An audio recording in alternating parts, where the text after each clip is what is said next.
guys and gals, and welcome back to another episode of Theory Pastas / Haunted Gaming in a way. Again, we gotta come up with a sort of combination word, so Theory, Pasta, Haunted Gaming. But this time we take a look at a theory where we basically just look at a dark look at the Pokemon, series. So, let's just sit back, relax, and enjoy a dark look at Pokemon. I'll be the first to tell you that I find most Pokemon creepypastas and theories to be too widespread and abundant, but the revelation I had a few weeks back had been eating at me, and I need to say something about it. Recall if you will the original Pokemon film, the first feature-length film featuring the legendary Pokemon Mewtwo. See, at the beginning of the movie, though cut in the original American release, we're greeted with the origin story of the powerful psychic Pokemon, and how it was created as a living war weapon for Giovanni Sakaki, the leader of Team Rocket as well as Viridian City gym leader. See, Mewtwo was a clone of the extinct Pokemon Mew that was genetically modified so that it could survive the cloning process. I'm sure most of you are familiar with Pokemon and know the rest of the film, but regardless, it's this first part that I want to focus on. Why? Because there's something frightening about Mewtwo. This is merely fan speculation and theory, mind you, however, if you put what I present to you in context of Pokemon, it's hard to deny it. See, let's say for a moment that Dr. Fuji, the scientist who cloned Mewtwo, had found the DNA of something else. Something that was meant to stay dead. The ancient temple where he found the Mew sample was located on, speculating here, Birth Island, said to be where all Pokemon originated from. The temple where the sample was found was said to be 10,000 years old, and its purposes were unknown. Now before I continue, I want to discuss where this theory is going. This is one part theory, one part alternate reality, and one part crossover. And bear this in mind, I don't know if any of this is true, but if it is, it will give fans of the Pokeverse something to think on. Now, Mew is supposed to be the most powerful Pokemon on Earth, supposedly having all the powers and DNA of all existing Pokemon, allowing it to transform and use their abilities at will, in addition to its own psychic powers. However, Mew are depicted as childlike creatures of innocence which do not engage in battle or confrontation, so having such destructive power seems rather unnecessary, don't you think? So what would happen, hypothetically, if a Mew became enraged, filled with pure anger and hate? Let's address the first part of this. Why would such a docile and loving creature possess such dangerous and devastating power? This takes us to a theory that Pokemon are originally aliens from space that were brought by a meteor or something. Keep this in mind for the rest of this, please. Now, it's not too far-fetched to think that, if they are in fact aliens, what if they're also interdimensional? What if, in an alternate reality, a certain, alien being was abandoned on a young world? A creature possessing tremendous power that could enslave all life and dominate the will of any who are of a dark mindset. What if Pokemon were created by this entity to conquer the world it was trapped on? What if, however, that this power, whom in other dimensions or realities is the greatest evil of all time, loses the knowledge of its own power and abilities, rendering it innocent from the corruption it was born of?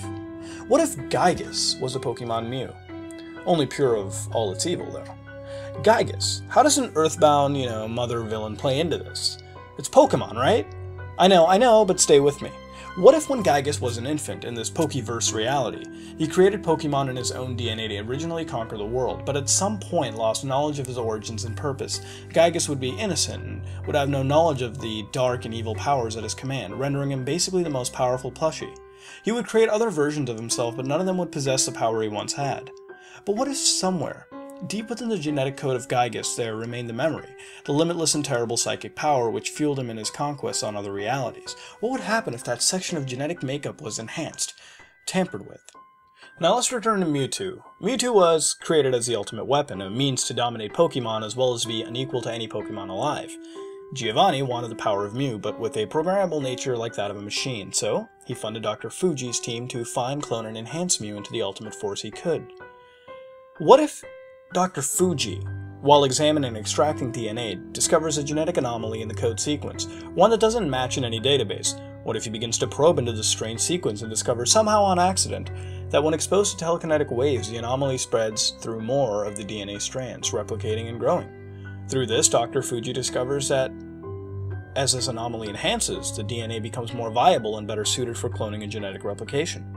We all know what happens next. Mewtwo's birth begins in chaos and destruction, fueled by hatred for being created as a weapon, as a plaything by creatures who see themselves as gods.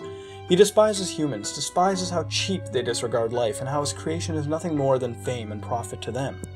Rage builds deep within him, and power begins to build rapidly, until he unleashes it in a way that none of the scientists have time to grasp the full scale of the horror they've unleashed.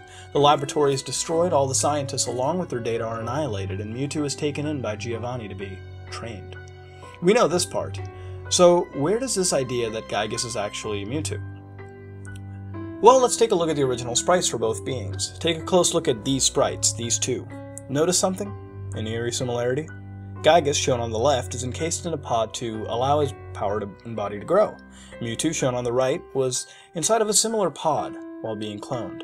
Although there are key differences between both designs, what intrigued me was the similarities. Both possess immense psychic power that is unrivaled by anything, for the most part, have a hatred against humans for a wrong done against them, and most of all, both are sympathetic in that they have tragic backgrounds. Obviously, they look a lot alike, though Gygus is much skinnier and less details, but I wonder sometimes if Pokemon hadn't been created and the Mother series had grown more popular stateside, if Gygus would turn out to look just like Mewtwo.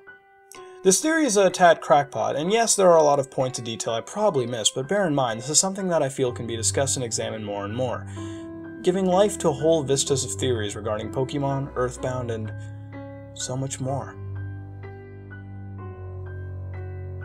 Well, that was quite the dark look at Pokemon and Earthbound, just like the title stated. Well, this wasn't really a crazy theory with all the loopholes as much as it was a nod to a pretty legit similarity between both games. So when we see the end with the two sprites, it's quite similar, and we know that Mew can get any attack with, some rare exceptions. I mean, it's got all the DNA, it's the OG Pokemon. And watching the movie and even playing the game, we know it's a docile creature that's super playful, and compared to the evil Gygus, it does in fact seem to be the opposite. So, let's take a look at it from a real-life perspective and see that these two developers, Game Freak and Nintendo EAD, I believe,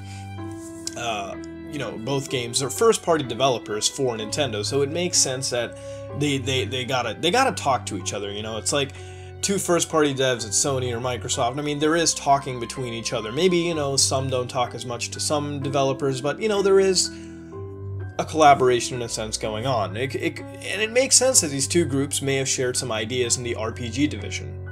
Both divisions that they excel at.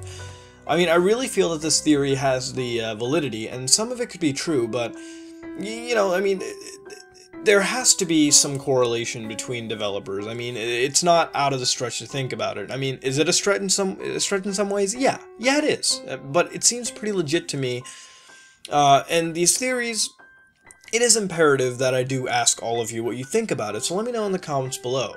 What do you think could be behind this? Because if we look at the sprites at the very end of this entire theory, I mean, they are quite similar. So you got to think about it. If Earthbound did make a more prominent display over here stateside, would we see Mewtwo pretty much become, I mean, would this theory pretty much become the truth? So I mean, tell me in the comments below, would you rate this theory? And this has pretty much been another episode of Theory Passes / Haunted Gaming, or I don't know what giant collaboration word can we come up with this. So if you like what you saw, then like, comment, and subscribe. This is me, Mudahar, and I am out.